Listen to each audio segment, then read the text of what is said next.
저는 오늘 여러분께 지금부터 어디에서도 들어보지 못한 정말 중요한 이야기를 해드릴까 합니다. 건강에 좋다고 믿고 먹었던 이 과일 때문에 하루에도 숨이 막혀서 응급실로 실려오는 분들이 해마다 수천 명이라는 사실 들어보셨나요? 한국의 60세 이상 어르신 10명 중 9명이 몸에 좋을 거라고 생각하며 매일 먹는 이 과일 때문에 지금 이 순간에도 여러분의 콩팥이 망가지고 있습니다. 저는 오늘 양심을 걸고 병원에선 절대 말하지 않는 진실을 알려드리겠습니다. 오늘 영상 끝까지 보신다면 신장을 파괴하는 최악의 과일 4가지와 죽어가는 콩팥을 되살릴 기적의 과일 4가지를 정확히 구분지어 드리겠습니다. 영상 시작 전에 구독과 좋아요 버튼 한 번씩 눌러주시고 주위의 소중한 지인이나 친구들한테도 많이 공유해 주세요. 여러분의 작은 나눔이 소중한 생명을 지킬 수도 있습니다. 60세 이후 우리 몸은 급격히 달라집니다. 신진대사가 절반으로 줄어들고 만성 염증 수치는 2배 이상 올라갑니다. 그 중에서도 가장 큰 변화가 일어나는 곳이 바로 콩팥입니다. 60세 이후의 콩팥 기능은 20대의 절반 이하로 떨어집니다. 콩팥을 쉽게 설명드리면 40년 넘게 쓴 정수기 필터와 같습니다. 새 필터는 미세한 불순물까지 깨끗하게 걸러내지만 오래 쓴 필터는 구멍이 막히고 찌꺼기가 쌓여서 제 역할을 못하게 됩니다. 우리 콩팥도 마찬가지입니다. 콩팥 속에는 사구체라는 아주 작은 거름망이 100만 개 정도 있습니다. 이 거름망이 피를 걸러서 노폐물은 소변으로 내보내고 필요한 영양분은 다시 흡수합니다. 그런데 나이가 들면서 이 거름망이 하나둘씩 망가지기 시작합니다. 50대에는 10만 개 정도가 망가지고 60대에는 20만 개, 70대에는 30만 개 이상이 제 기능을 못하게 됩니다. 문제는 여기서 시작됩니다. 거름망이 줄어들면은 피를 거르는 속도가 느려집니다. 의학적으로는 이것을 사구체 여과율 감소라고 부릅니다. 정상 사구체 여과율은 분당 90ml 이상인데 60세가 넘으면은 대부분 60 아래로 떨어집니다.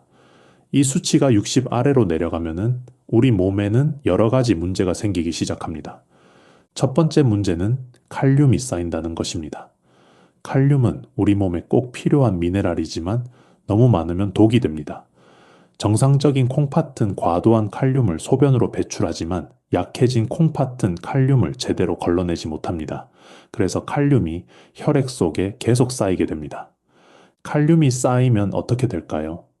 처음에는 아무 증상이 없습니다. 이게 가장 무서운 부분입니다. 피곤하다, 다리에 힘이 없다, 이 정도로만 느껴집니다. 그래서 대부분 나이 탓이라고 생각하고 넘어갑니다. 하지만 칼륨 수치가 6.0을 넘어가면 심장 박동이 불규칙해지기 시작합니다. 가슴이 두근거리고 숨이 차오릅니다. 7.0을 넘어가면 심장이 언제 멈춰도 이상하지 않은 상태가 됩니다. 실제로 고칼륨 혈증으로 인한 급사가 매년 수천 건씩 발생하고 있습니다. 두 번째 문제는 수분 조절이 안 된다는 것입니다. 건강한 콩팥은 우리 몸에 물이 많으면 소변으로 내보내고 부족하면 재흡수해서 균형을 맞춥니다. 하지만 약해진 콩팥은 이 조절 능력을 잃어버립니다. 그래서 물을 많이 마시면 몸이 붓고 심하면 폐에 물이 차서 숨을 쉬기 힘들어집니다. 이것을 폐부종이라고 합니다. 폐부종이 생기면은 누워서 잘 수가 없습니다. 조금만 누워도 물이 폐로 몰려서 숨이 막히기 때문입니다. 세 번째 문제는 노폐물이 쌓인다는 것입니다. 우리 몸은 매일 단백질을 분해해서 에너지를 만드는데 이 과정에서 요소 질소와 크레아티닌 같은 노폐물이 나옵니다. 건강한 콩팥은 이것들을 깨끗하게 걸러내지만 약해진 콩팥은 제대로 걸러내지 못합니다. 그래서 피가 끈적끈적해지고 독성이 쌓입니다. 이것을 요독증이라고 합니다. 요독증이 심해지면 구역질이 나고 입에서 암모니아 냄새가 나고 피부가 가렵고 정신이 혼미해집니다. 이런 상태에서 칼륨이 많은 과일을 먹으면 어떻게 될까요? 약해진 콩팥에 폭탄을 던지는 것과 같습니다. 칼륨 수치가 급격히 올라가고 심장은 위험해지고 결국 응급실로 실려가게 됩니다. 이것이 제가 오늘 여러분께 반드시 알려드려야 하는 이유입니다. 지금부터 당장 끊어야 할 최악의 과일 4가지를 알려드리겠습니다. 첫 번째는 수박입니다. 여름만 되면은 수박을 한 통씩 사서 냉장고에 넣어 두시는 분들 많으시죠? 시원하고 달콤하고 갈증도 해소되니까 좋다고 생각하십니다. 하지만 수박은 60세 이후 약해진 콩팥에는 물고문과 같습니다. 수박은 90% 이상이 물입니다. 수박 한 조각만 먹어도 물 한 컵 반을 마신 것과 같습니다. 그런데 수박은 맛있어서 한 조각으로 끝나지 않습니다. 2조각, 3조각, 어느새 반 통을 다 먹게 됩니다. 그러면 물을 5컵에서 6컵 정도 한꺼번에 마신 것과 같습니다. 건강한 콩팥이라면 이 물을 소변으로 빼낼 수 있습니다. 하지만 약해진 콩팥은 그렇지 못합니다. 물이 몸속에 쌓이기 시작합니다. 처음에는 발목이 붓습니다. 양말 자국이 깊게 파입니다. 그 다음에는 종아리가 붓고 허벅지가 붓고 결국 온몸이 퉁퉁 붓게 됩니다. 심하면 얼굴도 붓고 눈꺼풀도 무겁게 처집니다. 더 무서운 것은 폐부종입니다. 물이 폐로 몰리면 숨 쉬는 것이 점점 힘들어집니다. 계단을 오르면 숨이 차고 조금만 걸어도 헐떡이게 됩니다. 밤에 누우면 더 심해집니다. 물이 폐로 몰려서 숨이 막히기 때문입니다. 그래서 베개를 2-3개 쌓아서 반쯤 앉은 자세로 자야 합니다. 이렇게 되면 잠을 제대로 잘 수가 없습니다. 실제로 지난 여름 제가 진료한 74살 정미숙 할머니가 계셨습니다. 새벽에 숨이 너무 막혀서 깨어나셨는데 앉아도 숨이 차고 서 있어도 숨이 차서 결국 구급차를 부르셨습니다. 응급실에 오셨을 때 산소 포화도가 80%까지 떨어져 있었습니다. 정상이 95% 이상인데 말입니다. 급히 산소를 공급하고 이뇨제를 투여했습니다. 다행히 목숨은 건지셨지만 이틀 동안 중환자실에 계셔야 했습니다. 원인을 찾아보니 그 할머니는 일주일 전부터 매일 수박 반 통씩 드시고 계셨습니다. 더운 여름에 시원하게 드시면 좋을 것 같아서 아들이 매일 사다 드렸다고 합니다. 하지만 그 할머니의 콩팥은 이미 사구체 여과율이 40 정도로 떨어져 있었습니다. 정상의 절반도 안 되는 수준이었습니다. 그런 상태에서 수박을 매일 반 통씩 드시니 물이 빠지지 않고 몸속에 계속 쌓였던 겁니다. 게다가 수박에는 칼륨도 상당히 많습니다. 수박 100g당 칼륨이 110mg 정도 들어있습니다. 수박 반 통이면 대략 1000g 정도 되는데 그러면은 칼륨을 1100mg이나 먹는 겁니다. 하루 권장 칼륨 섭취량이 2000mg인데 수박 반 통으로 그 절반을 먹어버리는 겁니다. 약해진 콩팥은 이 칼륨을 제대로 배출하지 못하고 결국 혈중 칼륨 농도가 올라갑니다. 특히 위험한 경우는 혈압약을 드시는 분들입니다. 혈압약 중에는 칼륨을 배출하지 못하게 하는 약이 있습니다. 이런 약을 드시면서 수박을 많이 먹으면 칼륨이 더욱 빠르게 쌓입니다.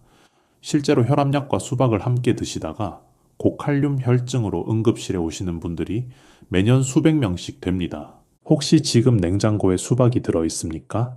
그렇다면 오늘 영상 끝나고 꼭 정리하시기 바랍니다. 수박은 이제 여러분의 건강식품이 아닙니다. 콩팥을 망가뜨리는 위험한 음식입니다. 두 번째는 참외입니다. 참외는 한국 사람들이 정말 좋아하는 과일이죠.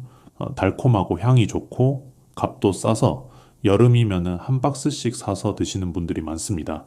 하지만 참외는 칼륨 폭탄입니다. 참외 한 개에는 칼륨이 450mg 정도 들어 있습니다.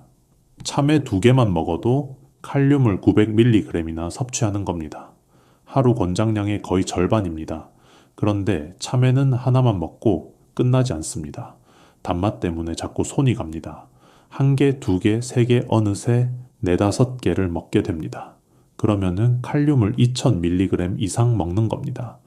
약해진 콩팥은 이 많은 칼륨을 소변으로 배출하지 못합니다. 그래서 칼륨이 혈액 속에 쌓입니다. 칼륨 수치가 5.5를 넘어가면 위험 신호가 켜집니다.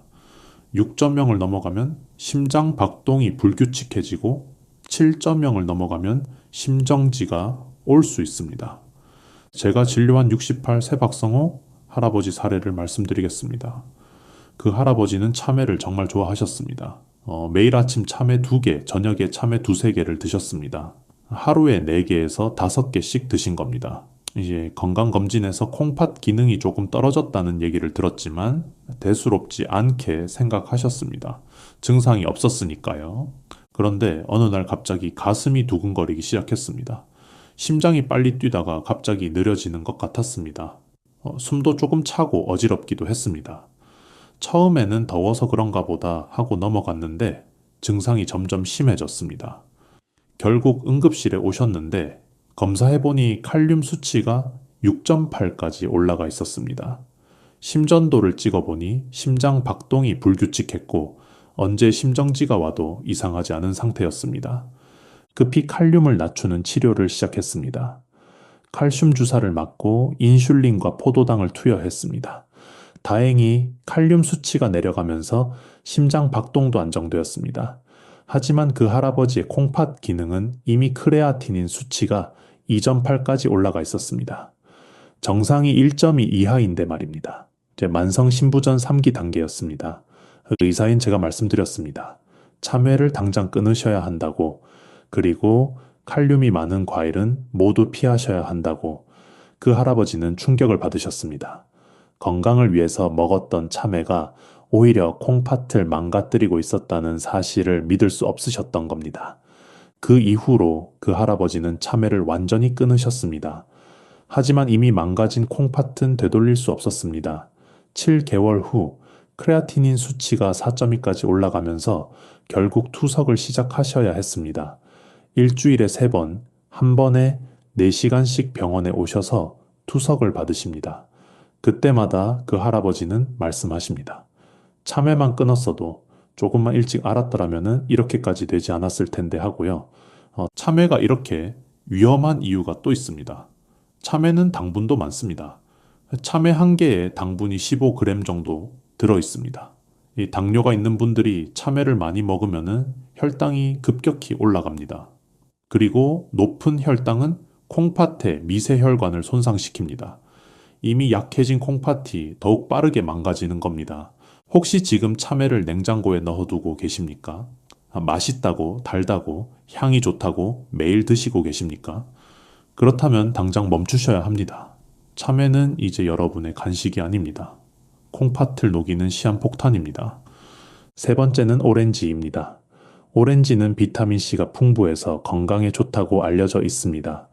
특히 오렌지 주스는 아침에 한 잔씩 마시면 건강해진다고 생각하는 분들이 많습니다. 하지만 오렌지는 칼륨 농축 폭탄입니다. 오렌지 한 개에는 칼륨이 230mg 정도 들어 있습니다. 그런데 문제는 오렌지 주스입니다. 오렌지 주스 한 컵을 만들려면 오렌지 서너 개가 필요합니다. 그러면 칼륨이 1000mg 가까이 들어 있는 겁니다. 게다가 시판되는 오렌지 주스는 농축액을 사용하는 경우가 많습니다. 농축 과정에서 칼륨이 더욱 진하게 들어 있습니다. 오렌지 주스 한 잔을 마시는 것은 오렌지 4개를 한꺼번에 먹는 것과 같습니다. 과일을 직접 먹을 때는 1개나 2개 먹고 배가 부르지만 주스로 마시면 그 양을 느끼지 못합니다. 그래서 한 잔, 2잔 마시게 됩니다. 어느새 오렌지 8개 분량을 마신 겁니다. 칼륨을 2000mg 가까이 섭취한 겁니다. 약해진 콩팥은 이 많은 칼륨을 처리하지 못합니다. 칼륨이 혈액 속에 쌓이고 심장은 위험해집니다. 특히 당뇨가 있는 분들에게 더 위험합니다. 오렌지 주스에는 당분도 많이 들어 있습니다. 오렌지 주스 한 컵에 당분이 20g 이상 들어 있습니다. 이것은 설탕 4스푼을 녹여 마시는 것과 같습니다. 당뇨 환자가 오렌지 주스를 마시면 혈당이 급격히 올라갑니다. 높은 혈당은 콩팥의 사구체를 손상시킵니다. 사구체가 망가지면 단백질이 소변으로 빠져나갑니다. 그래서 이것을 단백뇨라고 합니다. 단백뇨가 나오기 시작하면 콩팥 기능이 빠르게 나빠집니다. 제가 진료한 65 새 최진수 할아버지 사례를 말씀드리겠습니다.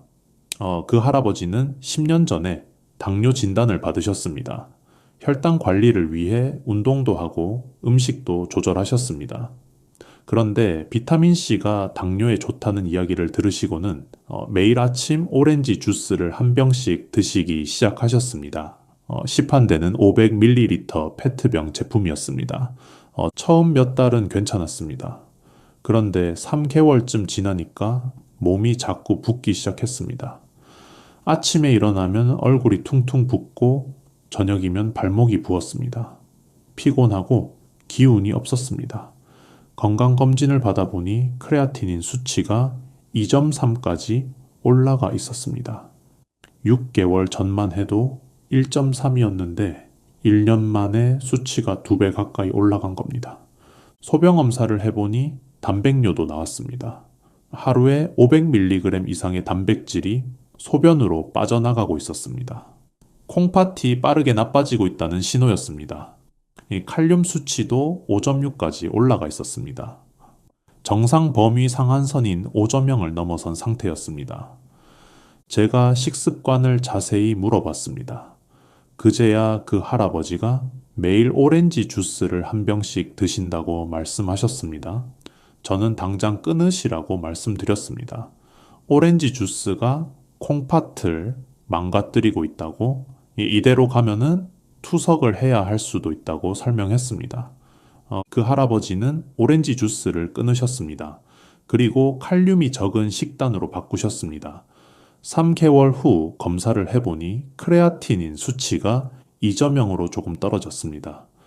칼륨 수치도 5.2로 정상 범위로 돌아왔습니다. 다행히 더 이상 악화되지는 않았습니다. 하지만 이미 망가진 콩팥은 완전히 회복되지 않습니다. 지금도 그 할아버지는 7개월마다 정기 검진을 받으시며 콩팥 기능을 체크하고 계십니다. 오렌지 주스는 건강 음료가 아닙니다.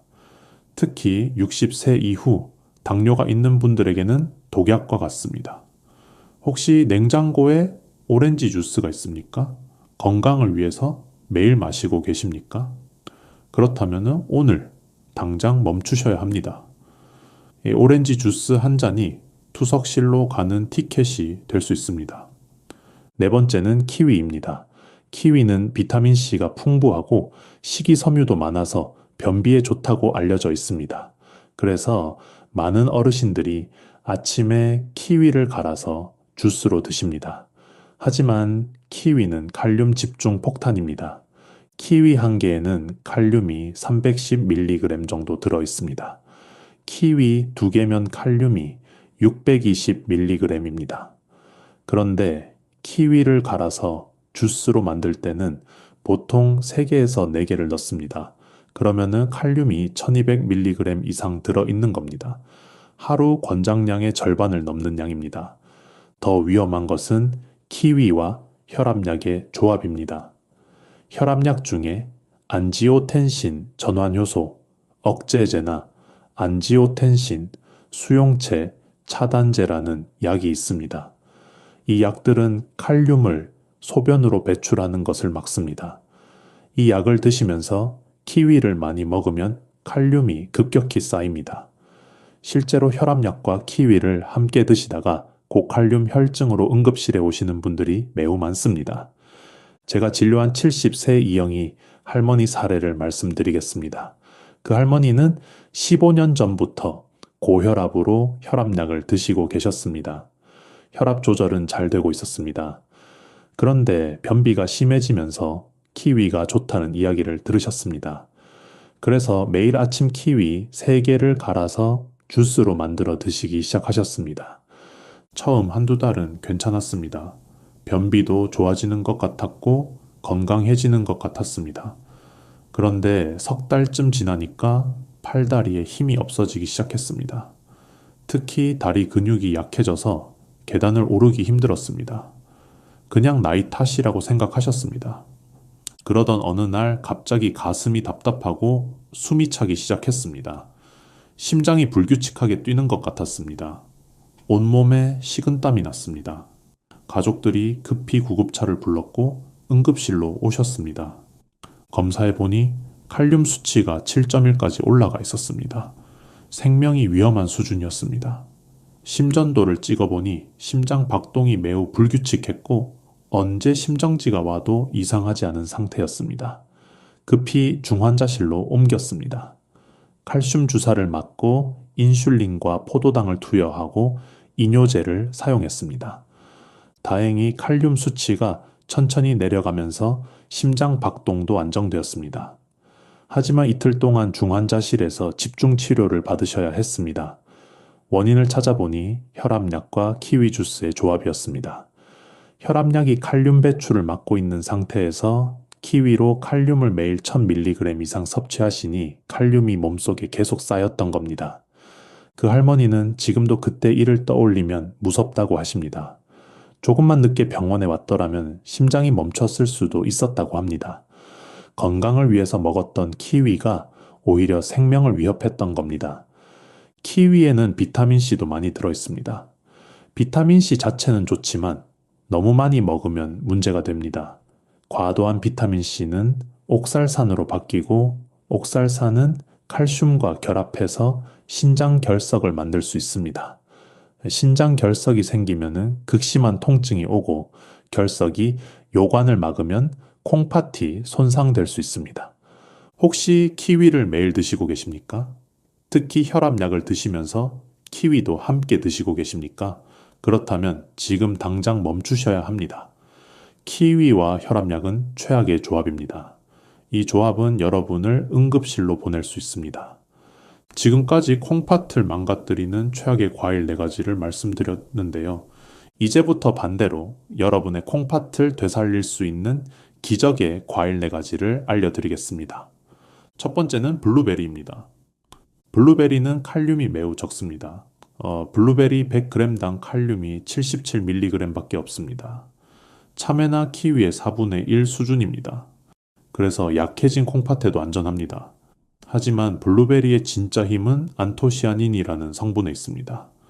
안토시아닌은 블루베리의 파란색을 만드는 색소인데 이것이 강력한 항산화 작용을 합니다.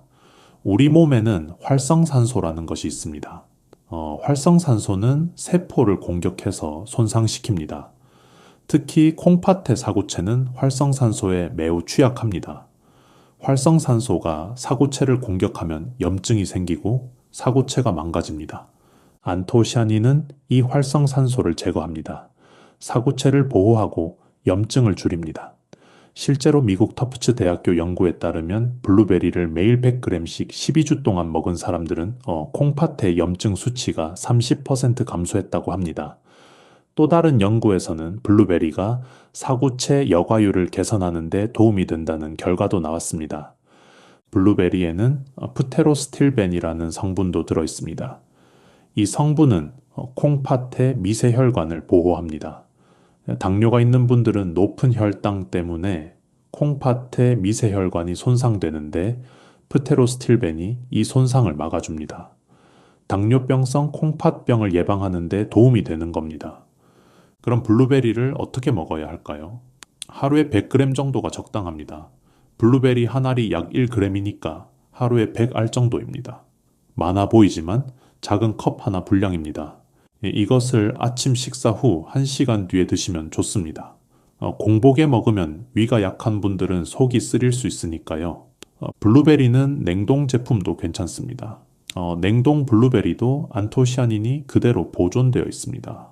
오히려 냉동했다가 해동하면 세포벽이 터지면서 안토시아닌이 더 잘 흡수될 수도 있습니다. 그래서 냉동 블루베리를 살짝 해동해서 드시면 됩니다. 주의할 점은 우유나 요거트와 섞지 말아야 한다는 것입니다. 블루베리의 안토시아닌은 우유의 단백질과 결합하면 흡수율이 떨어집니다. 이 블루베리는 단독으로 드시거나 물과 함께 드시는 것이 좋습니다. 또 한 가지, 블루베리를 씹을 때는 최소 20번 이상 꼭꼭 씹어서 드십시오. 씹으면 씹을수록 안토시아닌이 더 잘 방출되고 흡수됩니다. 급하게 삼키지 마시고 천천히 씹어서 드시면 효과가 더 좋습니다.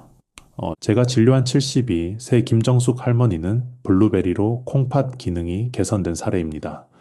그 할머니는 크레아티닌 수치가 2.4였습니다.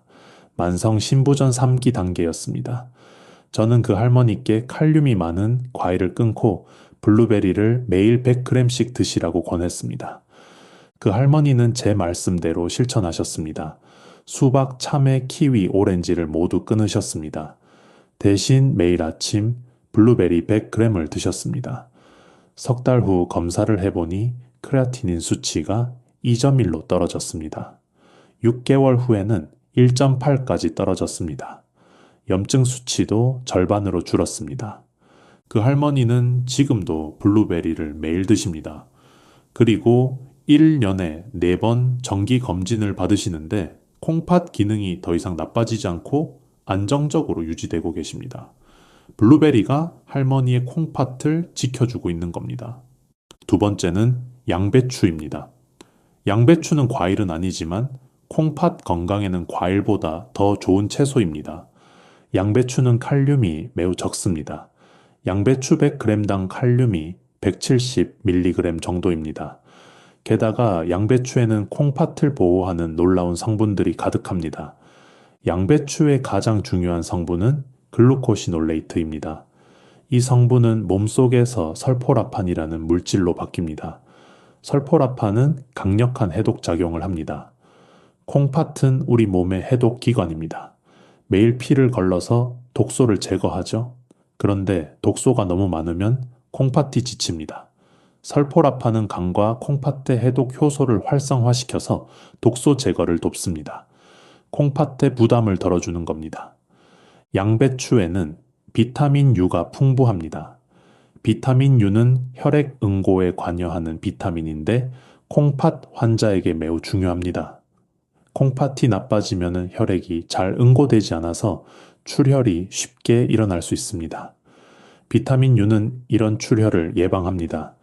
양배추 100g에는 하루 필요량의 거의 70%에 해당하는 비타민 U가 들어 있습니다. 양배추에는 섬유질도 풍부합니다. 식이섬유는 장에서 독소를 흡착해서 배출합니다.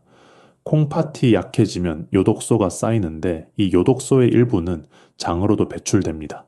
양배추의 식이섬유는 장에서 요독소를 붙잡아서 변으로 배출합니다. 콩팥이 해야 할 일을 장이 대신 도와주는 겁니다. 양배추를 어떻게 먹어야 할까요? 가장 좋은 방법은 살짝 데쳐서 먹는 것입니다. 생으로 먹으면 글루코시놀레이트가 더 많이 보존되지만 소화가 잘 안 될 수 있습니다. 특히 시니어분들은 생양배추를 먹으면 속이 더부룩할 수 있습니다. 그래서 끓는 물에 30 최소 1분 정도만 살짝 데쳐서 드시면 좋습니다. 하루 섭취량은 200g 정도가 적당합니다. 양배추 잎이 서너 장 정도입니다. 이것을 점심과 저녁으로 나눠서 드시면 됩니다. 양배추를 먹을 때는 된장이나 간장 양념을 적게 넣으십시오. 나트륨이 많으면 콩팥에 부담을 주니까요. 올리브유에 살짝 볶거나 레몬즙을 뿌려서 드시면 좋습니다. 주의할 점은 양배추를 너무 오래 끓이지 말아야 한다는 것입니다. 오래 끓이면 글루코시놀레이트가 파괴됩니다. 길어도 2분을 넘기지 마십시오. 살짝 데치는 정도가 가장 좋습니다. 제가 진료한 67세 박영수 할아버지는 양배추로 콩팥을 살리신 분입니다. 그 할아버지는 크레아티닌 수치가 3.1이었습니다. 만성 신부전 4기 단계였습니다. 의사들은 곧 투석을 시작해야 할 거라고 했습니다. 저는 그 할아버지께 마지막 기회를 드렸습니다. 식습관을 완전히 바꾸시면 투석을 늦출 수 있다고 말씀드렸습니다. 칼륨이 많은 과일과 음식을 모두 끊고 양배추를 매일 200g씩 드시라고 했습니다. 그리고 단백질 섭취를 줄이고 물을 적당히 마시고 나트륨을 제한하라고 했습니다. 그 할아버지는 정말 열심히 실천하셨습니다. 매일 아침 양배추를 데쳐서 드셨고 저녁에도 양배추 요리를 드셨습니다. 3개월 후 검사를 해보니 크레아티닌 수치가 2.7로 떨어졌습니다. 1년 후에는 2.0으로 안정되었습니다. 투석을 해야 한다던 할아버지가 양배추와 식습관 개선만으로 콩팥 기능을 회복하신 겁니다. 지금도 그 할아버지는 양배추를 매일 드시고 정기 검진을 받으시며 콩팥 건강을 지키고 계십니다. 세 번째는 딸기입니다. 이 딸기는 칼륨이 적고 콩팥을 보호하는 성분이 풍부한 완벽한 과일입니다.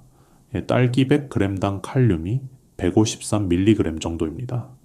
수박이나 참외의 3분의 1 수준입니다. 그래서 약해진 콩팥에도 안전합니다. 딸기의 핵심 성분은 엘라그산입니다. 엘라그산은 강력한 항산화 물질로 콩팥의 사구체를 보호합니다. 사구체는 미세한 혈관 덩어리인데 염증이 생기면 쉽게 망가집니다. 엘라그산은 이 염증을 줄이고 사구체를 보호합니다. 또 딸기에는 안토시아닌도 들어 있습니다. 딸기의 빨간색을 만드는 색소인데 블루베리의 안토시아닌과 비슷한 효과가 있습니다. 활성산소를 제거하고 콩팥 세포를 보호합니다. 딸기에는 비타민C도 풍부하지만 키위나 오렌지만큼 많지는 않습니다. 딸기 100g당 비타민C가 60mg 정도 들어있습니다. 하루 필요량의 60% 정도입니다. 과하지도 않고 부족하지도 않은 적당한 양입니다. 딸기를 어떻게 먹어야 할까요? 하루에 150g 정도가 적당합니다. 중간 크기 딸기 10개 정도입니다. 이것을 아침 식후 1시간 뒤에 드시면 좋습니다. 딸기는 반드시 깨끗이 씻어서 드셔야 합니다. 딸기 표면에는 농약이 남아 있을 수 있으니까요. 딸기 씻는 방법을 알려드리겠습니다. 먼저 흐르는 물에 30초 정도 가볍게 헹굽니다. 그 다음 베이킹소다 한 스푼을 물에 녹여서 딸기를 5분간 담갔다가 다시 흐르는 물에 헹굽니다. 이렇게 하면은 농약이 거의 제거됩니다. 꼭지는 씻은 후에 떼어내십시오. 꼭지를 먼저 떼면은 그 구멍으로 농약물이 들어갈 수 있습니다. 딸기는 단독으로 먹는 것이 가장 좋습니다. 우유나 요거트와 섞으면 엘라그산의 흡수율이 떨어집니다. 생크림이나 설탕도 피하십시오.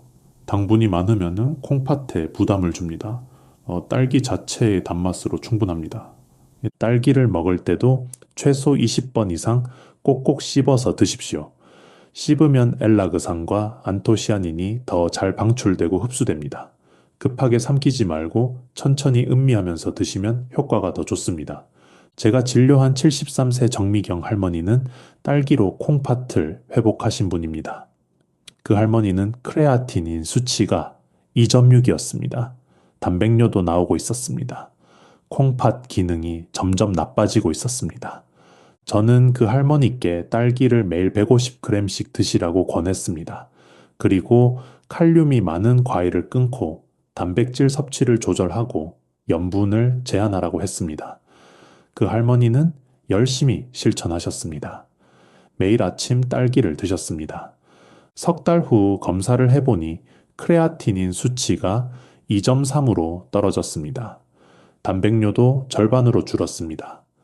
6개월 후에는 크레아티닌이 2.0, 단백뇨는 정상 범위로 돌아왔습니다.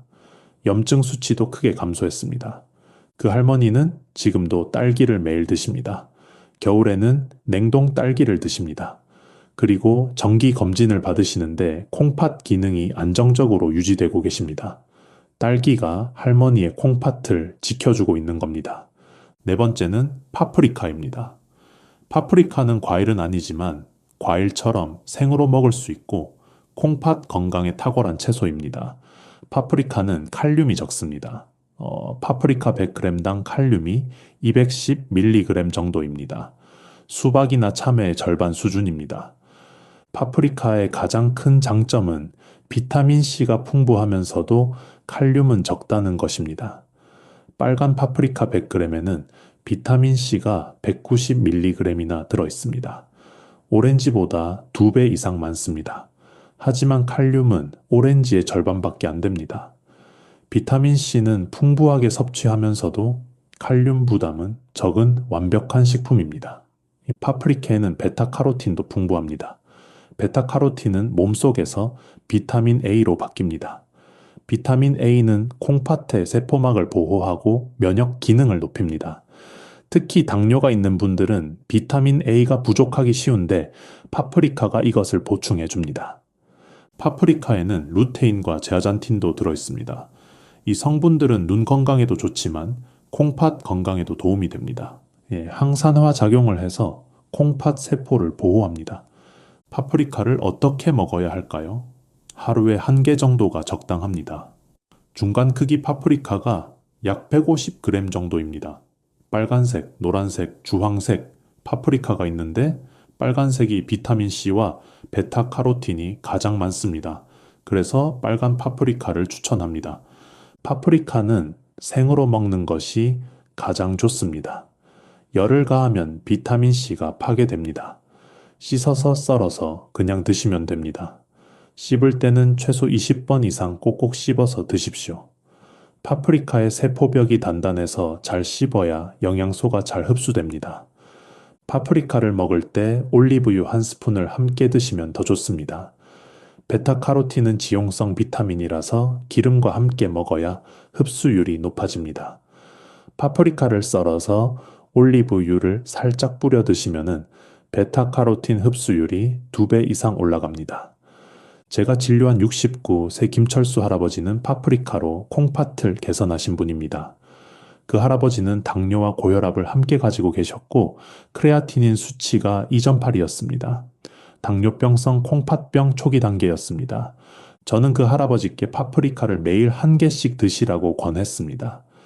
그리고 혈당 관리를 철저히 하고 혈압을 잘 조절하고 칼륨이 많은 과일을 끊으라고 했습니다. 그 할아버지는 매일 점심 식후에 빨간 파프리카 1개를 드셨습니다. 석 달 후 검사를 해보니 크레아티닌 수치가 2.4로 떨어졌습니다. 혈당 조절도 좋아졌고 혈압도 안정되었습니다. 1년 후에는 1.8로 정상 범위에 가까워졌습니다. 그 할아버지는 지금도 파프리카를 매일 드십니다. 겨울에도 빨간 파프리카를 사서 드십니다. 그리고 정기검진을 받으시는데 당뇨병성 콩팥병이 더 이상 진행되지 않고 있습니다. 파프리카가 할아버지의 콩팥을 지켜주고 있는 겁니다. 아무리 좋은 과일도 먹는 방법이 틀리면 독이 됩니다. 지금부터 반드시 지켜야 할 5가지 원칙을 알려드리겠습니다.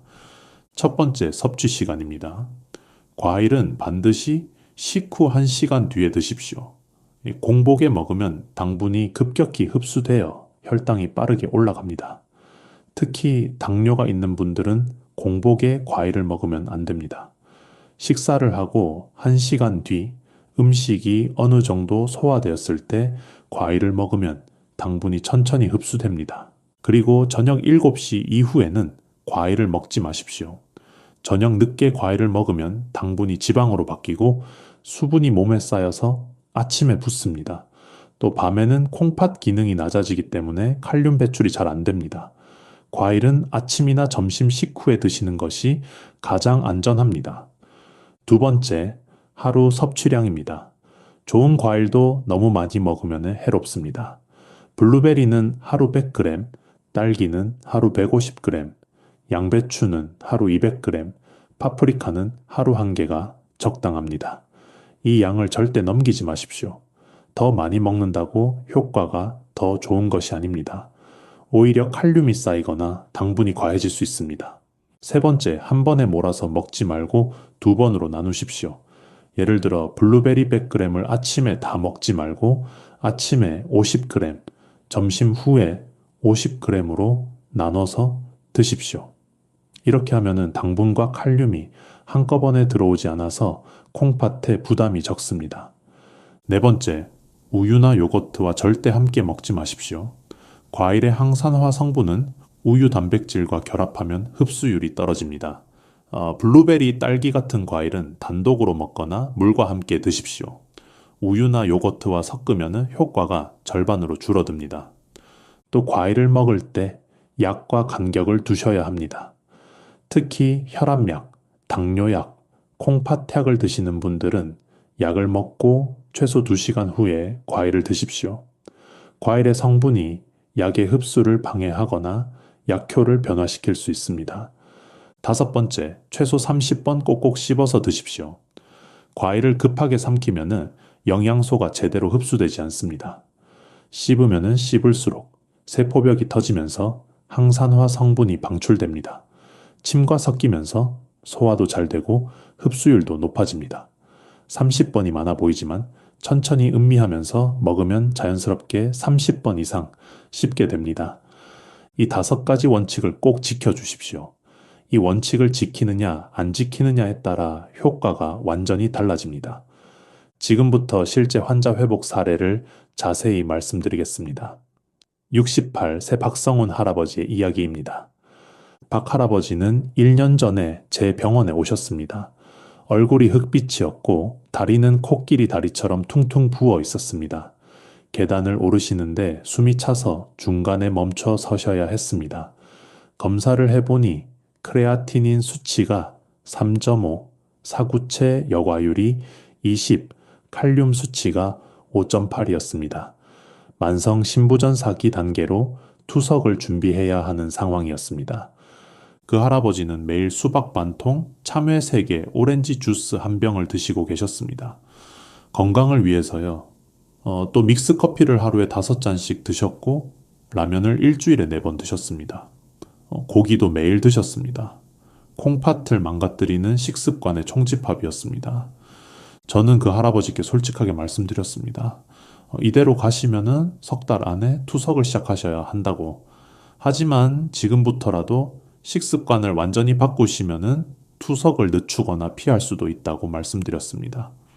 그 할아버지는 결심하셨습니다. 뭐든지 하겠다고 하셨습니다. 저는 구체적인 계획을 세워드렸습니다. 수박, 참외, 오렌지를 당장 끊으십시오. 대신 블루베리, 딸기, 양배추, 파프리카를 매일 드십시오. 믹스커피를 끊으십시오. 라면을 끊으십시오. 고기를 하루 50g으로 줄이십시오. 물은 하루 1000ml만 드십시오. 그 할아버지는 정말 열심히 실천하셨습니다. 매일 아침 블루베리 100g과 딸기 100g을 드셨습니다. 점심과 저녁에는 양배추를 데쳐서 드셨고 파프리카 반 개씩을 간식으로 드셨습니다. 수박, 참외, 오렌지는 입에 대지도 않으셨습니다. 믹스커피 대신 보리차를 드셨고 라면은 완전히 끊으셨습니다. 한 달 후 검사를 했습니다. 크레아티닌이 2.8로 떨어졌습니다. 칼륨도 5.3으로 정상 범위로 돌아왔습니다. 다리 부종도 많이 줄었습니다. 저는 희망을 봤습니다. 이 방향이 맞다는 확신이 들었습니다. 2달 후 검사에서는 크레아티닌이 2.4, 사구체 여과율이 30까지 올라왔습니다. 3달 후에는 크레아티닌이 2.2, 사구체 역과율이 40까지 올라왔습니다. 다리 부종은 완전히 사라졌고 계단을 오르는 것도 훨씬 수월해졌습니다. 1년 후인 지금 그 할아버지의 크레아티닌은 1.6, 사구체 여과율은 55로 안정되어 있습니다. 매일 등산을 다니시고 손주들을 안아주시고 친구들과 공원을 산책하십니다. 그 할아버지는 저에게 이렇게 말씀하셨습니다. 선생님이 제 인생을 다시 돌려주셨다고, 투석실이 아니라 공원을 걷게 해주셔서 감사하다고. 그때 저는 눈물이 났습니다. 박 할아버지는 지금도 블루베리, 딸기, 양배추, 파프리카를 매일 드십니다. 나쁜 과일은 절대 드시지 않습니다. 그리고 3달마다 정기검진을 받으시는데 콩팥 기능이 안정적으로 유지되고 있습니다. 이것이 바로 음식의 힘입니다. 올바른 식습관이 죽어가던 콩팥을 다시 살린 겁니다. 하지만 여기서 중요한 주의사항이 있습니다. 오늘 제가 말씀드린 과일과 채소도 모든 분에게 다 좋은 것은 아닙니다. 다음과 같은 경우에는 반드시 주치의와 상의하셔야 합니다. 첫째, 만성 신부전사 기나 5기 단계이신 분들입니다. 이 단계에서는 콩팥 기능이 매우 나빠진 상태라서 블루베리나 딸기도 제한해야 할 수 있습니다. 칼륨이 적다고 해도 완전히 없는 것은 아니니까요. 이 단계에서는 의사의 지시를 따라서 과일 섭취를 조절하셔야 합니다. 둘째, 혈액 검사에서 칼륨 수치가 5.0 이상이신 분들입니다. 이미 칼륨이 높은 상태에서는 모든 과일을 제한해야 합니다. 블루베리, 딸기도 마찬가지입니다. 칼륨 수치가 정상 범위로 떨어질 때까지는 과일을 완전히 피하시고 의사의 처방을 따르셔야 합니다. 셋째, 당뇨가 심하신 분들입니다. 혈당이 200 이상으로 높거나 당화혈색소가 8 이상이신 분들은 과일의 당분도 조심해야 합니다. 블루베리나 딸기가 당분이 적다고 해도 혈당 조절이 안 되는 상태에서는 혈당을 더 올릴 수 있습니다. 혈당이 안정될 때까지는 과일 섭취를 제한하고 혈당 조절에 집중하셔야 합니다. 넷째, 특정 약을 드시는 분들입니다. 혈액 응고를 억제하는 와파린 같은 약을 드시는 분들은 양배추를 조심해야 합니다. 양배추의 비타민 U가 약효를 변화시킬 수 있습니다. 이런 약을 드시는 분들은 양배추 섭취 전에 의사와 상담하셔야 합니다. 다섯째, 최근에 의사에게 식단 제한을 들으신 분들입니다. 의사가 특정 음식을 피하라고 하셨다면 그 지시를 따르셔야 합니다. 오늘 제가 말씀드린 내용보다 여러분을 직접 진료하는 의사의 판단이 더 정확합니다. 건강은 남이 좋다는 것을 무조건 따라하는 게 아닙니다. 내 몸의 상태를 확인하며 지켜가는 것입니다. 1년에 2번은 꼭 건강검진을 받으시고 크레아티닌, 사구체 역과율, 칼륨 수치를 확인하십시오. 그리고 그 결과에 따라 식습관을 조절하십시오. 오늘 제가 말씀드린 내용을 다시 한번 정리하겠습니다. 콩팥을 녹이는 최악의 과일은 수박, 참외, 오렌지, 키위입니다. 이 과일들은 칼륨이 많아서 약해진 콩팥의 폭탄과 같습니다. 지금 당장 냉장고에서 꺼내서 버리십시오. 죽어가는 콩팥을 되살리는 기적의 과일은 블루베리, 양배추, 딸기, 파프리카입니다. 이 음식들은 칼륨이 적고 콩팥을 보호하는 성분이 풍부합니다. 오늘부터 매일 드십시오. 섭취 원칙을 꼭 지키십시오. 식후 1시간 뒤에 하루 적정량만 2번으로 나눠서 우유나 요거트 없이 30번 이상 씹어서 드십시오. 오늘 당장 냉장고를 정리하십시오. 수박, 참외, 오렌지, 키위를 꺼내고 블루베리, 딸기, 양배추, 파프리카를 채워 넣으십시오. 그 작은 선택 하나가 10년 뒤 여러분의 운명을 결정합니다.